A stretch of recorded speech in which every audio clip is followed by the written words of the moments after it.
Vamos a ir a un tema con el que iniciamos este Noticias 24. Hoy se inició en el Congreso la tramitación del tercer retiro del 10%. Para profundizar en el tema nos acompaña José Luis Ruiz, economista y académico de la Universidad de Chile. José Luis, bienvenido a Canal 24 Horas. ¿Cómo te va? Hola, buenas tardes. José Luis, a ver, luego revisamos al principio de esta entrega informativa. Prácticamente uno ve que va avanzando el tercer retiro, puede ser a la misma velocidad el segundo, a la misma velocidad el primero. ¿Cómo ves tú, como experto en pensiones, esta iniciativa y lo que puede significar en los fondos de pensiones? Mira, lo primero que uno tiene que tener presente es que esto no es la mejor política de implementar, de sacar recursos de seguridad social para un fin sobre el cual hay un consenso de que se requiere mayor ahorro. Sin embargo, esta disponibilidad de recursos ha sido de gran ayuda para enfrentar la contingencia de la pandemia por parte de muchos hogares en Chile. ¿A tu juicio eso justifica, obviamente, incluso un tercer retiro?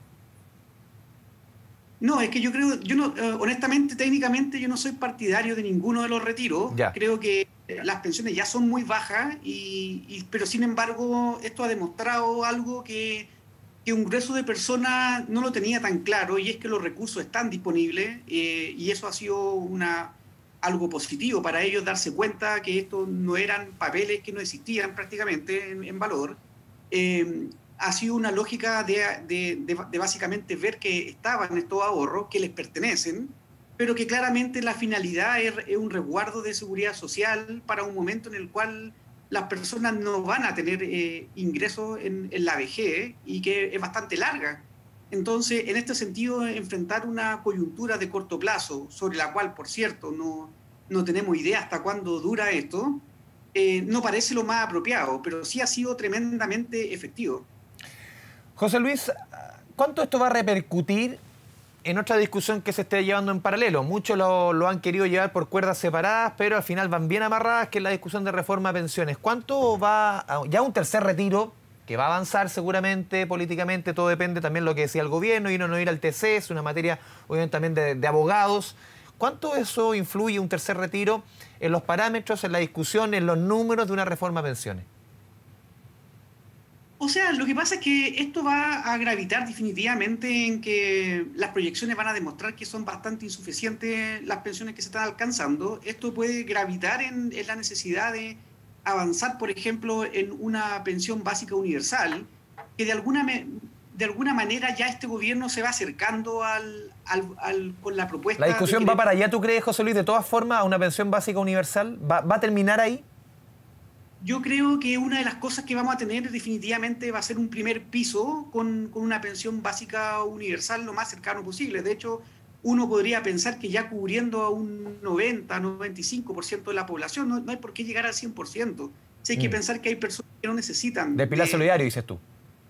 Claro, exactamente. Entonces, como que en el fondo nos podemos acercar lo más próximo posible, pero no hay que perder de vista los incentivos al ahorro. O sea, en este sentido, el que las personas tengan un segundo pilar potente de donde puedan hacer un ahorro que complemente su vejez, los recursos, es necesario, porque de cualquier manera el país no tiene un sustento para poder dar un valor de pensión universal tan grande.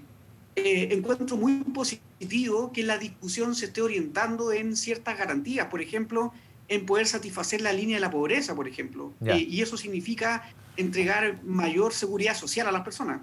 José Luis, a ver, en el fondo la discusión, un poco recojo de tus palabras, va derechito hacia una pensión básica universal, pero esto de amarrado tiene que ir también con incentivos a la jubilación, como sí, a la cotización, como sí lo incluye el proyecto o parte de las medidas que ha anunciado el presidente, para hombres, para mujeres. Esto porque muchos han asegurado que tener una pensión básica universal asegurada dentro de la línea de la pobreza, han dicho cercano, por ejemplo, a los 180.000 pesos hoy, podría desincentivar a muchos a cotizar, a fomentar el mercado informal. ¿Tú crees que esa ecuación se puede dar, pensión básica universal e incentivos a la cotización? Definitivamente, porque aquí el mercado laboral no es inmune a todas estas decisiones. De hecho, por ejemplo, el mismo aumento en la tasa de cotización que se propone de un 10 a un 16%, va a agravar. Esto es un impuesto al final al mercado laboral, que van a percibir y sobre todo con mayor fuerza en aquellos porcentajes que se destinen a financiar solidaridad, por ejemplo.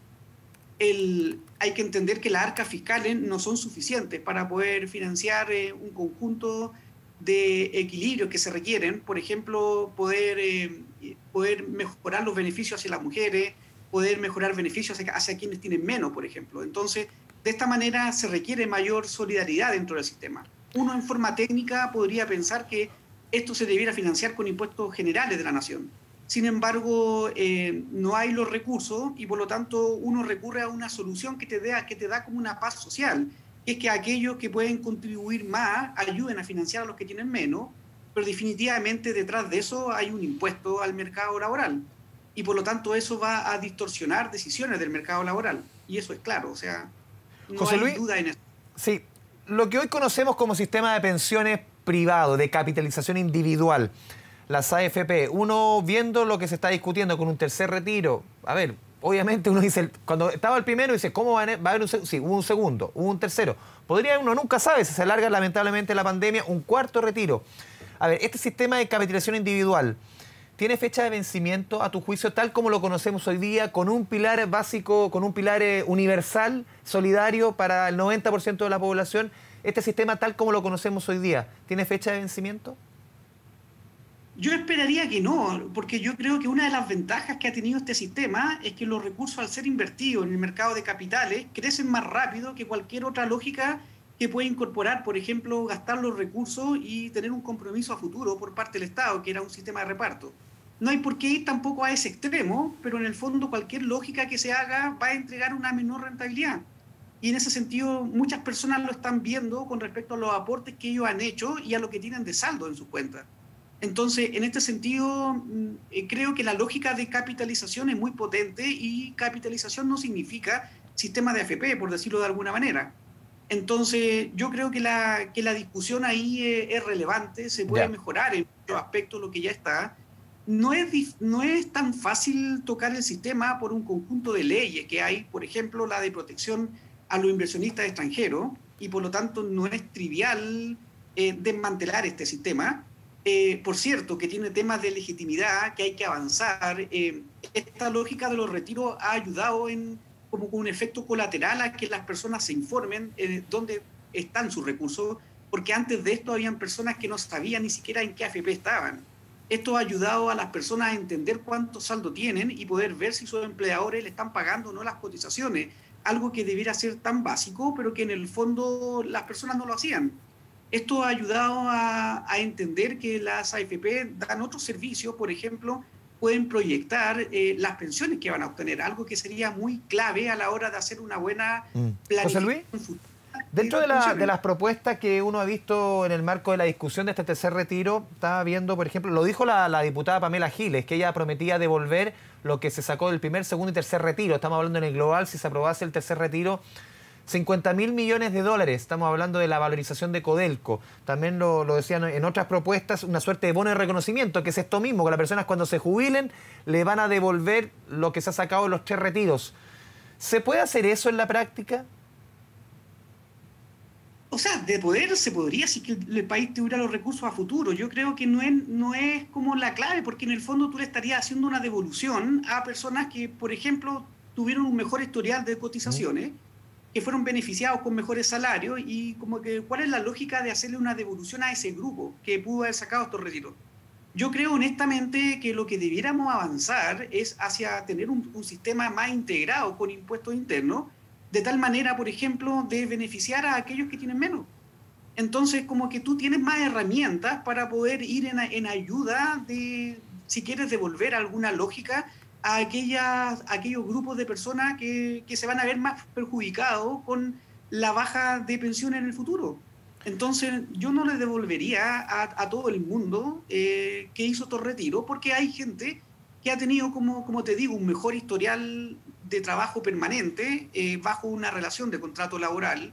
¿Y por qué habría que devolverle a su grupo? Esa es la parte como que no lo consigo. Segundo, son recursos tan importantes que compiten con otras necesidades que tiene el país, como salud, como educación escolar, primaria, secundaria. O sea, el país tiene muchas otras necesidades, por lo tanto, el gasto público hay que hacerlo lo más eficiente posible.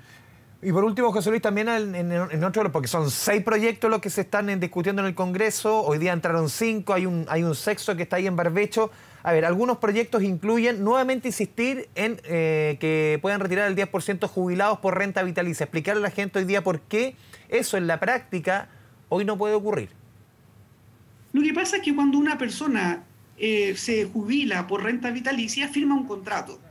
Y este es un contrato privado entre dos partes. Y una parte que es la compañía de seguro que recibe este dinero y promete pagar una pensión de por vida a la persona. Si la persona tiene una sobrevida, la compañía de seguros, por decirlo de alguna manera simple, pierde dinero por cubrir a alguien que vive más allá de su expectativa de vida. Pero también se financia esto como seguridad social con aquellos que fallecen antes. Entonces, en este sentido, las personas no corren un riesgo, tienen una pensión por el resto de su vida, que es lo que se busca cubrir, dado que las personas no van a tener una forma de generar ingresos. Como esto es un contrato entre privados, básicamente no tiene sentido pensar en una devolución de un dinero que ya no existe. O sea, las compañías de seguro constituyen reservas técnicas para garantizar el compromiso de pago de estas pensiones, de acuerdo a una legislación vigente, pero ya no hay un vínculo uno a uno entre ese capital con respecto a lo que la persona tiene de saldo, por decirlo de alguna manera, como el saldo que registran en la AFP, que les pertenece ese saldo, que pagar futuras pensiones y que si ellos fallecen constituye herencia. Son dos modalidades distintas y en una es como romper un acuerdo que ya está firmado.